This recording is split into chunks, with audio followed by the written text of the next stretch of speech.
Let me know if you hear me okay. Okay, good.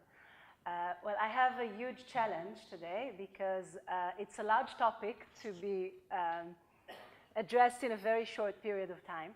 I'm going to start by telling you that, of course, legal clinics are not an IDC innovation. It's a part of legal realism, a movement. The clinical movement is worldwide now to try and address what happens in law schools and see what we're doing that we can do better. And so the education, the legal education, has been slowly but safely transforming from doing only work in class, moving from legal formalism to legal realism, in the sense that students cannot be taught everything to do with law in a classroom, because there's a lot to do with legal work as a movement of human rights and human engagement in all kinds of ways. What we're trying to do basically is to take the students out of the classroom and not be like regular academic courses, but to show them what happens in the world outside the lovely campuses at the universities. I call it from law teaching to justice education, because it's not only teaching about the law, but teaching about how the law should be and what it means to do justice and not only legal work. Most of the law students go and work usually in large law firms. They sit in nice offices that are very similar in many ways to what they have on campus.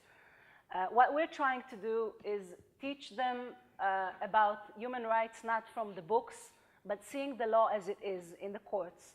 And the picture, I'm sure, in every country is not as nice as it should be.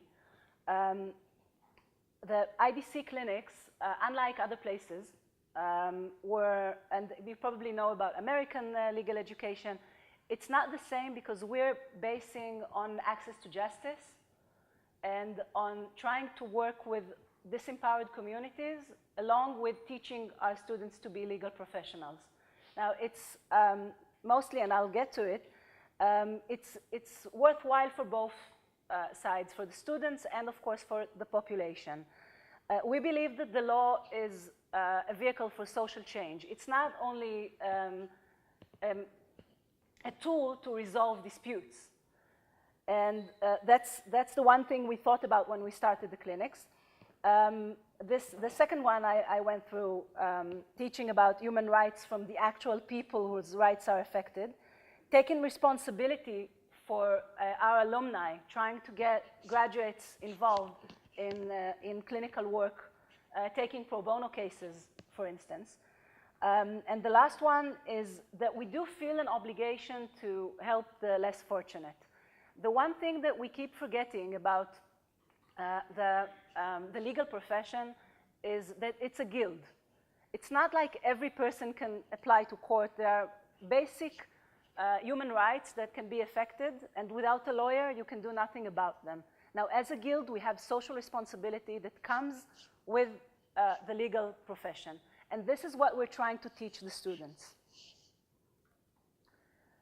The social commitment part of clinics is not merely volunteer, because we're not giving poor services for poor people. This could be the most harmful mistake that a law school can do. Students giving legal advice to people is not responsible enough professionally. Now, at the academy, at the legal academy, it has a lot of values. First of all, it's a pedagogic tool to be teaching through doing. You know, mostly when you sit in class, is someone else speaking and doing most of the thinking for you. Once you meet a client, you have to read and be very well prepared to what you're going to say to that client. Of course, you are also supervised, but it's very important for a student to take the responsibility, not for the exam or a grade. It's someone else's life at stake. And when I say someone else's life, we deal with different groups in Israeli societies, with different communities. We try to be culturally sensitive. We have to deal with refugees coming to Israel, adults and adolescents and adults at risk in different issues, women's rights who are battered women or single parenting, elderly people, Holocaust survivors. The people that the students get in touch with are people they usually don't meet in their everyday life. As I said, we have a very nice campus. Most of the law firms sit in very nice places. You don't see poor people. And once you get the responsibility of advising a client and working on a case, you see the legal academy and the law profession differently.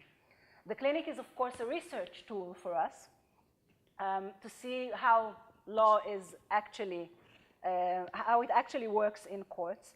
The clinic is, of course, a bridge between the world of jurisprudence and the world of the disenfranchised that we have in every society. It's a great tool to make clinics and the academy in general accessible because we have people coming over to meet with lawyers in groups to study law. And of course, it's an excellent laboratory of looking at the Israeli law, thinking about how to change it. Now, we have a few goals. They're very high set. But we really think that most students come to the legal academy with very high values. They want to change the world. And somehow in the process, some students lose this ideology. And we aim throughout the studies, and of course when they fight for their places in the legal world. And we want to preserve this ideology. And clinical work is an excellent way to educate towards social responsibility. Of course, you get a lot of skills through the program. This is why I said it's not regular volunteer work. You get credit, academic credit for your work, and you're supervised, and someone is looking over your shoulder, and you have to learn a lot to be able to give this kind of assistance to the population. But it's a good way to try and plant this pro bono bug, as I call it, in students. The contribution to the surrounding communities, this is a very Israeli thing. And here at IDC, it's a part of the vision of the institution. I'm very proud of this because I think this is the most important thing that a student can get from the academic education. Learning to provide high quality services to those most in need. If we do plant this pro bono bug, then hopefully our alumni will be doing a lot of the work that clinics do, volunteering in different places and accessing the legal profession and the legal system.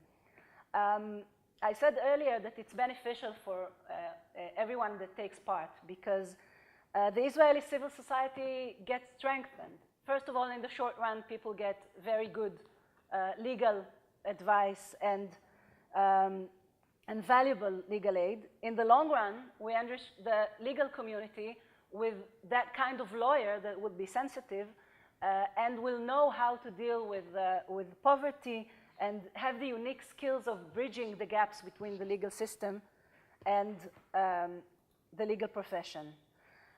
In clinics, I said they're not volunteering. Well, they are because they spent a lot more time than they get academic credit for. We strongly believe in the academy community partnership, meaning our clinics are based on in-house staff, but every clinic has partnerships with different communities. The one I run, for instance, deals with youth at risk, and most of the NGOs dealing with work with youth from different groups of society, if it's newcomers to Israel, if it's refugees, if it's kids from difficult neighborhoods, gender issues with homosexuals and so forth.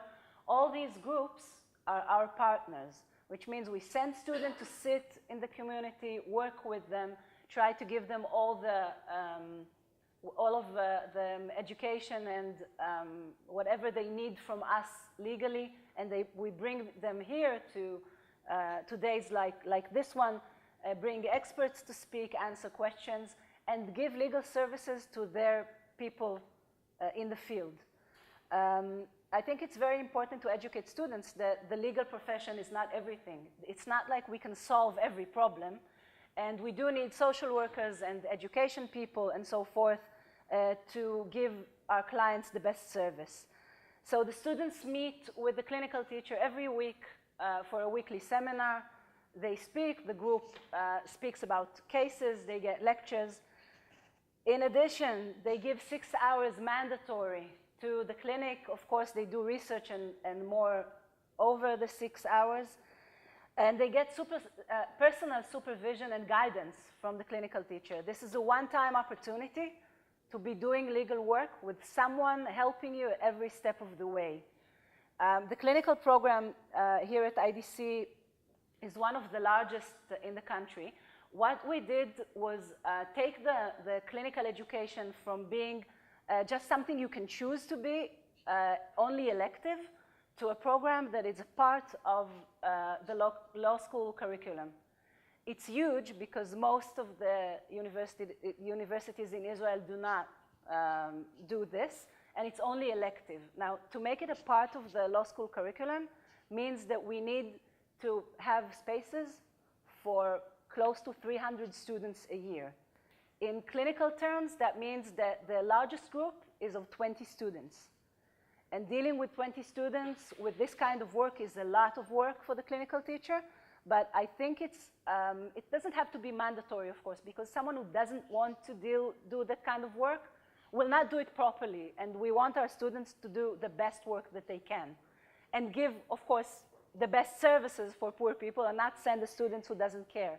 But most of the students are really engaged in clinical work. It's over 70% that take part in clinics.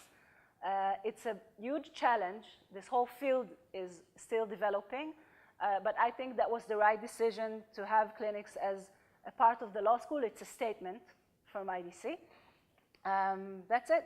I'm done. We do hope that the future generation of students will commit to social change. This is our main goal. Thank you.